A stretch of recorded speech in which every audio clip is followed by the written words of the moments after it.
there. I can remember very clearly where I was. I had to be at the Independence Parade, and it was at the Sir Hubert Murray Stadium. I was an observer. I was there in the audience, I think. I remember it as a joyous time, to be honest.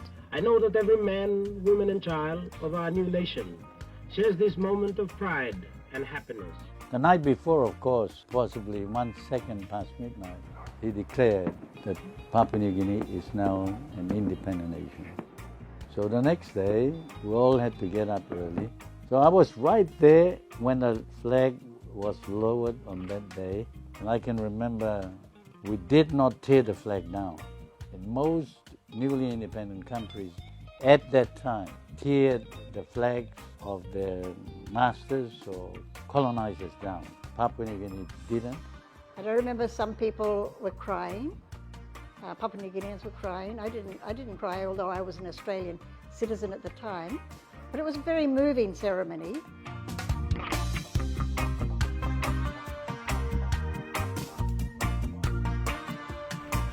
I should be able to take back many happy memories of a fascinating visit and of your very kind welcome. Hasta, rain, bugger up me. Now, he all right.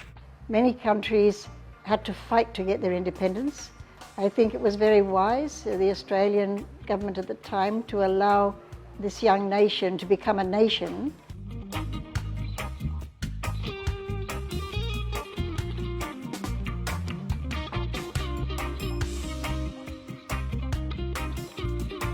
I just hope I would be released from the chain of colonialism, that I will be able to walk the street proudly, and I'll be able to play my way in the formation of a new country. The hope of unity, the hope of peace, development, sustainable development for people, the hope that they would take the best of the past and the best of those things coming in and create a modern Papua New Guinea. Like independent, that's all. You got a man, maybe sit down good, and that's all. You can hurry up and sit down good long time. We like looking kind also. Australian Prime Minister Mr. Whitlam in a time blow making Papua New Guinea a kism quick time independence. Quick time independence for one of the world's last colonies. In almost every news bulletin in Papua New Guinea, there's a story about the country's headlong rush into the 20th century and the community of nations. The speed with which the break with Australia is being made is also hampering the development of national unity.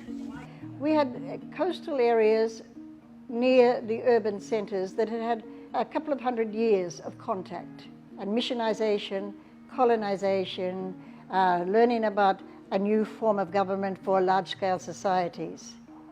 But in many areas of the country, there was not that long period of learning these new ways.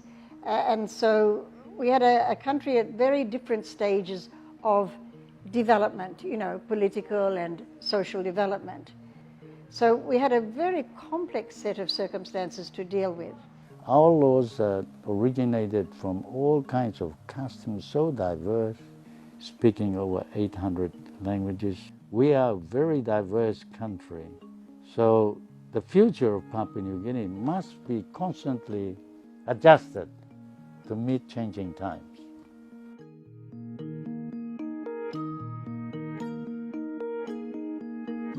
Join with me in affirming that Papua New Guinea is ready to move towards independence. I am also very close to Somare. We are personally close. Politically, maybe a little bit different, but personally very close. We respect one another. We trust one another. So I learn a lot from Somare, but I also know his strength, his quality, and his weaknesses. He listens a lot to a lot of people. And me to some Joseph. Me to blah, some bring independent camblong or begin nipple me to blah generation. Clear. Sabe blog the beginning blah, independent, you will come and no come nothing, come not start. I just saw him as an inspiring young man with a vision for his people of the nation. And I think we've been very lucky to have him as our founding father. I think he was very much the right man for the right time, and he remained that right through until he finished his political career.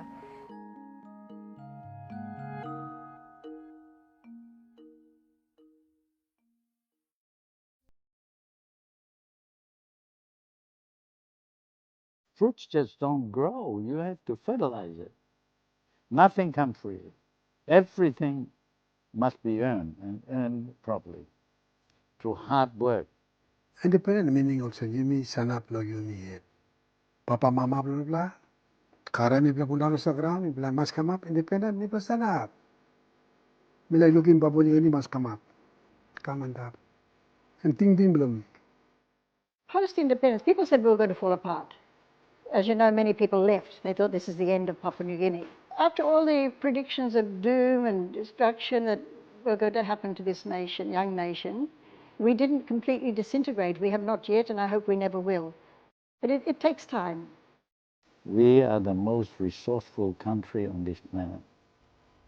Go back to our ancestors' strength and the way that they tolerated nature, the way they have survived. The whole country has transformed, and I say to you, we are probably the most progressive independent nation on this planet today. Think of it that way, or I think of it that way. By Jove, we've come a long way. Let our young people bloom. We have many extremely well-educated young people. Give them the opportunity to move forward and be visionary. Let's believe in our nation, let's believe in our people, and let's try to leave no one behind. So don't think about today and tomorrow. Think of the tomorrow that you can never see beyond the horizon. Don't give up. Never give up. We'll get there.